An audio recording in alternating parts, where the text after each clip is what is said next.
था कि जो मेरी सेवा होती है और जो मेरी रीडिंग होती है वो मैं ऑफिस में कंप्लीट करने का ट्राई करती हूँ।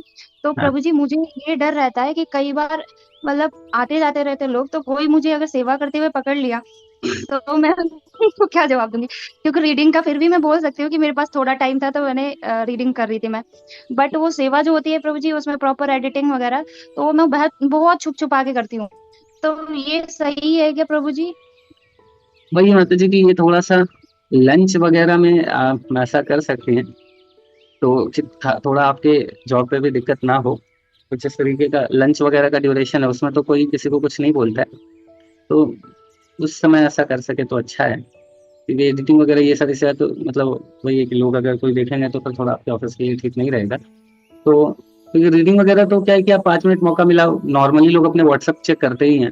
तो हम अगर एक फिक्स टाइम रख दिया कि हमने व्हाट्सअप को तो मतलब चेक करेंगे, बीच में कुछ टाइम उसका डाल दिया, और बाकी time rather than checking WhatsApp हम वेदाबेस निकाल के उसको वो श्लोका पढ़ सकते हैं। तो वो तब भी इम्पोर्टेंस ज्यादा है। मतलब वो तो तब भी संभव है। बट सेवा थोड़ा वही है कि अगर लंच वगैरह का ड्यूरेशन होता है तो उसमें थोड़ा सा ऐसा कर सकते हैं। तो और या मतलब वही है कि ऑफिस का अगर ऐसा माहौल है तो बेहतर तो यही है। अगर है कि मतलब आपको कोई दिक्कत नहीं हो तो अलग बात है, बट वो थोड़ा रिस्क लेके भी करना ठीक नहीं है ना? ठीक है माता जी। और प्रभु जी एक क्वेश्चन और था हाँ हाँ। कि मतलब मेरे ही ऑफिस में जब से ये बांग्लादेश वाला हुआ है ना, तो उसमें ऐसा बोल रहे हैं कि जो हमारे वैदिक स्क्रिप्चर्स हैं वो हमें ना कमजोर बनाते हैं। मतलब हमारे अंदर दया भाव पैदा करते हैं। और जैसे अगर मुस्लिम्स की बात की जाए तो उनके अंदर दया नहीं है, इसलिए वो सारे वायलेंस कर लेते हैं। तो मैंने कहा ये तो अच्छी बात है ना कि हम लोग दयावान हैं और हमारे अंदर दया है, क्योंकि हम फिर गलत काम नहीं करेंगे। बट उनका कहना यह है कि हमारे जितने भी स्क्रिप्चर्स है ना वो इंसान को कमजोर बनाते हैं। तो प्रभु जी ऐसे में क्या बोले? मैंने उनको बोला भी कि नहीं ऐसा नहीं है। हमारे जितने भी, अगर अर्जुन की ही बात की जाए तो उनसे बड़ा योद्धा कौन ही है। बट वो भी प्योर वेजिटेरियन थे, भगवान के भक्त थे। लेकिन वो तो कमजोर नहीं थे। तो वो कह रहे नहीं ऐसा थोड़ी होता है, वो तो 5,000 साल पहले थे। तो प्रभु जी मतलब ऐसी चीजों में रिप्लाई करना चाहिए, नहीं करना चाहिए, और करना चाहिए तो क्या करना चाहिए? ठीक है माता जी, उनको वही है कि रिप्लाई तो करना चाहिए, तो अच्छे से बताना चाहिए। बस वही है कि अनासक्त होकर कि वो समझेंगे। देखिए ये चीज आप बता सकते हैं कि अभी इतिहास में है ना, दो सबसे बड़ा युद्ध हुआ है, दो सबसे बड़ा युद्ध हुआ है, वो दो कौन सा है? वो मोर देन वर्ल्ड वॉर हुआ है, वो क्या है? रामायण और महाभारत। तो इसी और दोनों में जो विजेता हैं वो कौन हुए? वो वैष्णव हुए, है ना?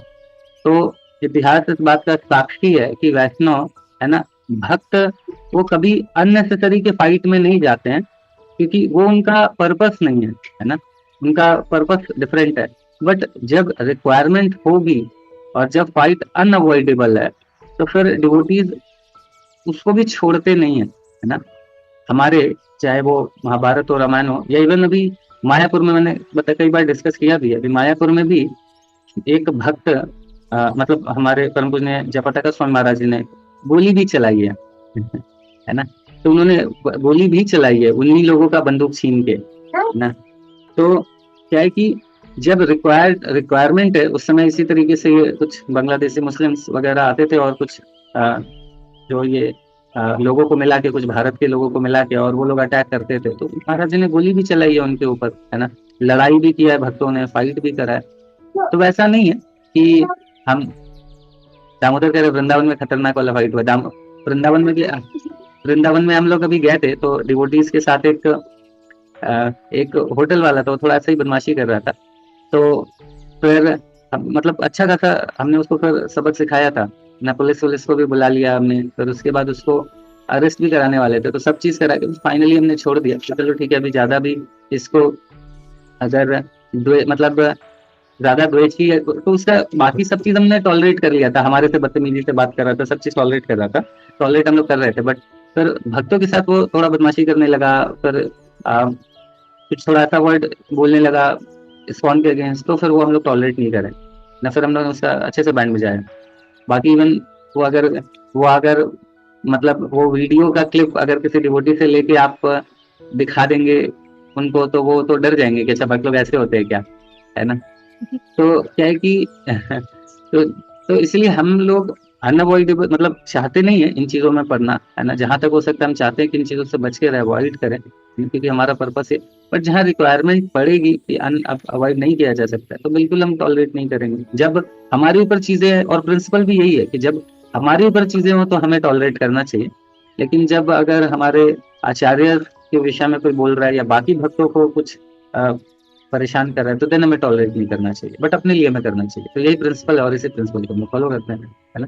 और कई बार समझदारी भी दिखाना चाहिए, है ना, कई बार समझदारी भी दिखाना चाहिए। अभी अगर मतलब इनके साथ साथ ऐसे नहीं कि एकदम भेजा, मतलब बुद्धि से काम नहीं ले, कि अभी मान लीजिए 4 लोग हैं, अभी अगर डिवोटीज कम है, ठीक है, अगर यहाँ पे अभी चीजें विपरीत हुई, अभी अगर मान लीजिए कि जैसे लास्ट टाइम ही बांग्लादेश में अटैक हुआ था, है ना, तो उनको उनको उन्होंने यही मतलब, तो उस समय भी कई सारे लोग कह रहे थे कि आप लोग फिर क्यों नहीं यहाँ के जो लोग हैं उसी पीसफुल कम्युनिटी के लोगों को आप क्यों नहीं कुछ उनको कर रहे हो।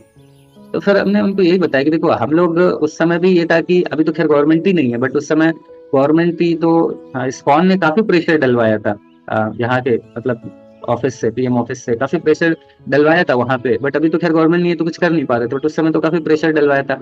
और अगर हम लोग कुछ ऐसा मान लीजिए यहाँ पे कर देते, तो फिर वहां के तो कुछ भक्त लोग हैं, फिर उनका क्या हालत होता, है ना।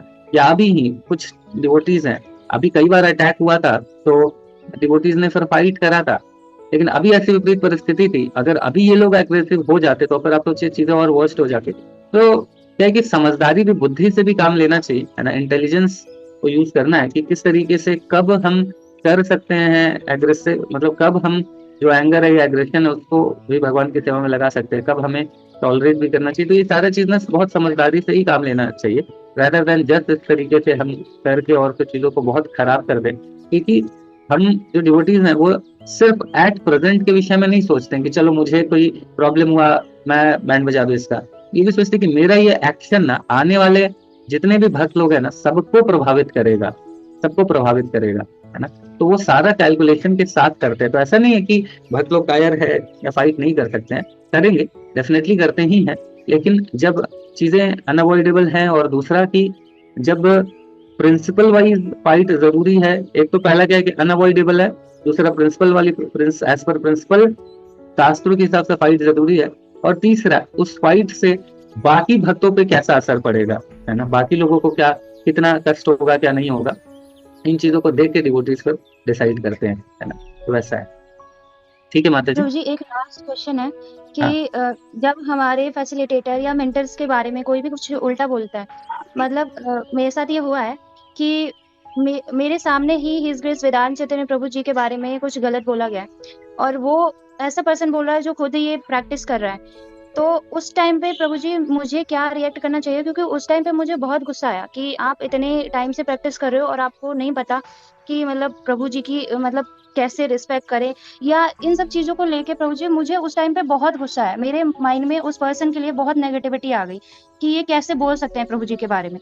तो प्रभु जी उस टाइम पे क्या करें? क्योंकि वो प्रैक्टिस भी कर रहे हैं, लेकिन एट द सेम टाइम वो ऐसा कुछ कर रहे हैं जिसकी वजह से मतलब ऐसी फीलिंग आ जाती है उनके लिए कि ये ऐसा नहीं होना चाहिए था। तो इसमें माता जी यही चीज कर सकते हैं कि या तो देखिए ऐसा ये चीज बताई गई कि अगर हमारे गुरु के विषय में कोई कुछ बोलता है तो क्या प्रिंसिपल शास्त्र यही कहते हैं कि मतलब हम प्रैक्टिकली, मैं बताता हूँ प्रैक्टिकली हमें क्या करना चाहिए। शास्त्र तो कई सारे पॉइंट्स बताते हैं, बट उसमें से मोस्ट प्रैक्टिकल हमारे लिए क्या है कि अगर ऐसी स्थिति है तो हमें, अगर वो हम या तो हम उनसे पर डिस्कशन मतलब करें और उनको लॉजिकली परास्त करें, है ना, तो हमें करना चाहिए उस समय, है ना, क्योंकि वर्बल वर्बल फाइट है तो वर्बल फाइट करना चाहिए और उनको डिफीट करना चाहिए। और अगर वो मान लीजिए रिस्पेक्टेबल है बहुत, मतलब हमारे लिए रिस्पेक्टेबल भी है और हम वो वर्बल फाइट नहीं कर सकते हैं, तो फिर हमको वहां से चले जाना चाहिए, वहां से इमीडिएटली उस जगह को छोड़ देना चाहिए। और फिर हमारे जो भी फैसिलिटेटर्स हैं उनको ये चीजें बतानी चाहिए कि इस तरह की हुआ है, तो मैं नहीं बोल पाया बट आप बात करो, ऐसा करके। तो मैं जब कॉलेज में था तो 2012 के टाइम पे जब मैं कृष्णा कॉन्शियसनेस से जुड़ा, तो मैं कई बार खैर बताया भी है कि मेरे पिताजी, मामा जी, मौसा जी, सभी लोग ऐसा घेर लिए चारों तरफ से। उसके बाद फिर काफी उल्टा पुल्टा बोलना शुरू कर दिए। अब मैं मतलब सारे रिस्पेक्टेबल होते मैं कुछ कर नहीं सकता था, तो मैं फिर वही हुआ कि मैं फिर कुछ बोला नहीं, फिर वहां से जाने लगा और चला गया। फिर भी वो लोग बोल रहे थे, मैं बहुत फूट फूट के रोने लगा ऐसा काइंड ऑफ। फिर सब चुप हो गया, फिर मौसी लोग आई, फिर सब हल्काई उन लोगों को, तो फिर सब शांत हो गया।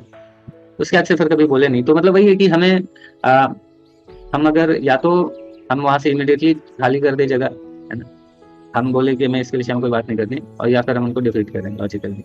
ठीक है। हरे राम राम राम